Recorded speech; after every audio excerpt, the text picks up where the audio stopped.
1절, 2절 바울이 이 자신에 대한 소개, 자기 인식이라 그래도 좋을 것 같습니다. 그리고 인사죠.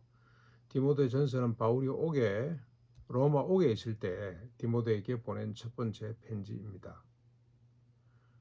근데 이 디모데를 믿음 안에서 낳은 참 아들이라고 그렇게 소개를 하고 있습니다. 바울의 귀중한 사역 가운데 하나였죠. 복음을 전하는 것만큼 바울이 힘썼던 것은 제자 양육입니다. 가는 곳곳마다 자기와 비슷한 사람을 세워서 그들에게 사역을 위임하고 또 떠나고, 하나님 나라의 어떤 이 전략이라 그럴까요? 사람을 세우는 거죠. 나라를 세우는 것보다 훨씬 더 중요한 일이고 또 집중했던 일입니다. 아들로 생각할 만큼 영적으로 참 소중한 소통이 있는 그런 자식을 가는 곳마다 낳았는데 그 중에 한 사람이 디모데가 되겠습니다. 이런 것도 우리가 좀 도전받고 본받았으면 좋겠다. 우리가 지금 세우고 있는 영적 자녀는 누구인가 한번 좀 점검하는 아침이 됐으면 좋겠고요. 인사 가운데 자기 이해라 그럴까? 자기 인식, 자기가 어떤 사람인지, 자기가 뭘 하는 사람인지를 정확히 밝히는데 이것도 우리가 참 배워야 될 것 같습니다. 나는 누구인가? 특별히 하나님 안에서 나는 누구인가를 의식하고 살아가는 것이 삶의 지혜라는 생각이 듭니다. 바울은 자기 이해, 자기 사명, 자기 존재 의미를 구주 하나님과 소망이신 그리스도 예수의 명령을 따라서 예수 그리스도의 사도된 자, 사도라는 것은 보냄을 받았다는 뜻이죠. 보냄을 받은 자라고 그렇게 인식하고 있습니다. 이런 어떤 의식이 분명해야 딴짓 안 하고 시간 낭비하지 않고 죽을 때까지 목표를 향해서 전력 질주할 수 있겠죠.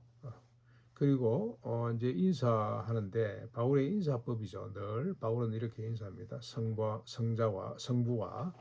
성자로부터 은혜와 긍휼과 평강이 있을지어다. 사람은 없습니다. 사람은 전혀 안 보입니다.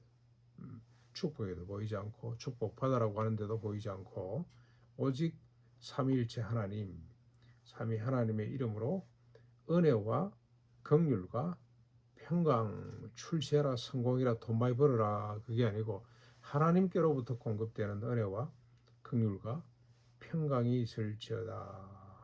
이것의 주체는 하나님이시고 모든 것이 하나님으로부터 나고 하나님께로 돌아가기 때문에 이렇게밖에 축복할 것이 없습니다.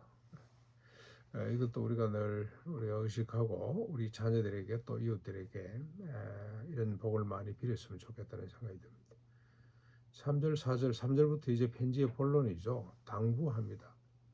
처음 마게도냐라고 하면서 에베소에 머물라 한 디모데에게 한 이 당부를 기억하라. 이것과 동일한 그죠. 그 내용을 다시 한번 더 주시시키면서 긴 편지를 쓰게 됩니다.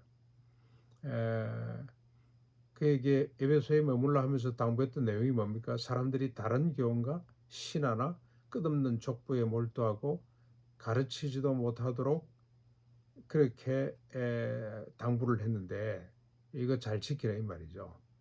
이런 끝없는 신화, 족보 이야기, 다른 교훈, 세상의 교훈 이런 것들은 하나님의 경륜에 이르기도 못하고 오히려 더 변론만 낼 뿐이라 그렇게 밝히고 있습니다. 그러면서 5절, 6절, 7절 다른 교훈이 뭐냐? 하나님의 경륜에 이르게 하는 교훈일 수밖에 없는데 청결한 마음과 선한 양심과 거짓이 없는 믿음에서 나오는 사랑이 이게 바른 교훈입니다. 바른 교훈. 이걸 가르쳐야 되지 쓸데없는 무슨 교훈한답시고 무슨 신화나 끌어오고 끝없는 족보 이야기나 하고 그렇게 하지 말라는 겁니다. 이런 사람들이 반드시 나타날 터인데 그런 사람을 잘 단속하라는 거죠. 대신에 바른 교훈, 청결한 마음과 선한 양심과 거짓이 없는 믿음에서 나오는 사랑입니다. 사랑을 이야기하도록 하거라. 그러나 사람들은 어떻습니까? 이 교훈을 버리고 이 사랑의 이야기를 버리고 헛된 말에 빠져서 율법의 선생이 되려고 하지만 자기가 말하고 전가하는 것에 대해서 제대로 깨닫지도 못하고 있다. 사람들은 다 그렇다. 특별히 율법주의로 다시 돌아가려고 하는 데 대해서 제일 경계를 많이 한 거죠. 다른 뭐 교훈도 또 이방의 어떤 세속적인 신화도 많이 있습니다만은 특별히 초대교회 가장 큰 걸림돌이 되었던 것은 율법주의로 다시 돌아가려고 하는 것. 율법을 지켜야 우리가 구원받을 수 있다는 이런 의식으로 다시 돌아가려고 하는 거죠. 교회 내부에서 이런 생각들이 많이 일어난 것입니다. 근데 이건 지금도 저는 마찬가지라는 생각이 듭니다. 율법주의로 자꾸 빠져들려고 하는 이런 경향들이 있는데 율법주의의 특징은 뭡니까? 자기도 몰라요. 율법이 뭔지도 모르면서 이야기를 하고 있습니다만은 원래 율법은 뭘 위해서 하나님이 주신 겁니까? 죄인들을 위해서 주신 것이죠. 죄인들. 죄인들이 뒤에 쭉 나옵니다. 적법하게 써매난 율법이 선한 것이지만 우리 8절로 10절까지 보면 실상은 불가능이죠. 왜 그렇습니까? 인간은 율법대로 살 수가 없는 존재이기 때문에. 그래서 인간은 어떤 사람들입니까? 불법하는 자, 복종하지 않는 자, 경건하지 않는 자, 죄인, 거룩하지 못한 자, 망령된 자, 부모를 죽이는 자, 살인하는 자, 음행하는 자, 남색하는 자, 인신매매하는 자, 거짓말하는 자, 거짓맹세하는 자, 바른 교훈을 거스리는 자. 인간은 이랬는데 이런 인간이 자신을 발견할 수 있도록 우리가 이런 사람이구나 하는 것을 깨닫도록 하기 위해서 준 것이 율법이거든요. 율법은 그 이상의 역할을 못해. 이런 인간들에게 아무리 율법을 줘도 율법을 지킬 수가 없어요. 근데 율법의 역할은 이런 인간들이 율법을 보면서 아하, 내가 이런 사람이었구나. 내가 사람을 죽이는 사람이구나. 내가 죽어 마땅한 사람이구나. 나는 죄인이구나 하는 것을 고백하도록, 자기를 발견하고 고백하도록. 그래서 어떡합니까? 복음 앞에 무릎을 꿇도록 하기 위해서 주신 것인데 마치 그걸 지킬 수 있는 것처럼 착각을 해서 그것만 가리키는 것은 어리석기 짝이 없는 일이고 거짓 교사들의 공통된 특징이라는 겁니다. 그러면서 11절 바른 교훈은 뭡니까? 주님이 사도들에게 맡긴 것으로 복되신 하나님의 영광의 복음을 따르는 것입니다. 다시 말하면 예수 그리스도의 십자가 부활 성령 부으심으로 죄 용서함을 받고 새로운 피조물이 되고 성령님의 도우심으로 비로소 인류를 향하게 되고 그들이 모여서 풍성한 세상을 만들고 새하늘과 새 땅의 상속자가 되는 이 복음, 이게 복음인데 이게 새로 주어졌는데 자꾸 율법에 매달려서 지키지도 못할, 깨닫지도 못하는 율법의 의미가 무엇인지도 알지 못하는, 심지어는 율법의 내용이 뭔지도 모르고 율법주의를 주장하는 자들을 경계하라는 거죠. 우리 경기노회, 지금 서울 수구노회로 바뀌었습니다만은 여기 팽신도 신학교가 있는데 그곳에서 이 모세오경에 대한 강의를 하다가 모세오경에 나타나 있는 613가지 율법을 한번 소개한 적이 있습니다. 그랬더니 한 50년 가까이 예수를 믿은 장로님 한 분이 웃어요. 허허 하고 자꾸 헛웃음을 웃어. 그래서 왜 그러냐 그랬더니 내가 50년 가까이 예수를 믿어오면서 율법에 이런 내용이 있다는 걸 처음 본다는 거예요.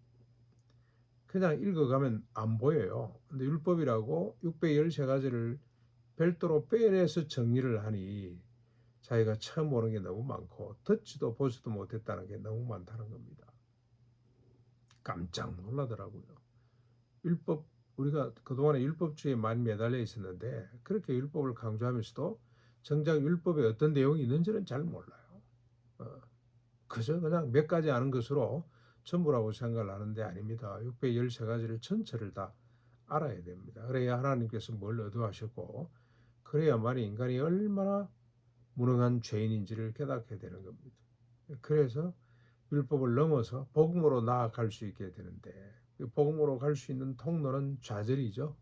통해입니다. 통해. 어찌할꼬 자기 옷을 찢고 가슴을 찢는 거죠. 내가 죄인이네. 죄인이 맞네. 그런데 죄인을 율법 정도가 아니라 이제 산상보온의 삶을 살아내도록 하시는 하나님의 그 놀라운 복음, 이미 이사야, 에레미야, 에스겔을 통해서 선포되어 되었던 다윗을 통하고 모세조차도 이 법을 예언했던 생명의 성령의 법으로 나아갈 수가 있는데 지금은 율법에 머물러 있는 이런 안타까운 교사들을 경계하라. 이런 차원에서 바울이 이 디모데 전서 후서를 써서 보냈는데 우리가 이 큰 소망을 갖고 자세히 살펴봤으면 좋겠습니다. 그리고 깨어 복음의 파수꾼이 될 수 있기를 바랍니다.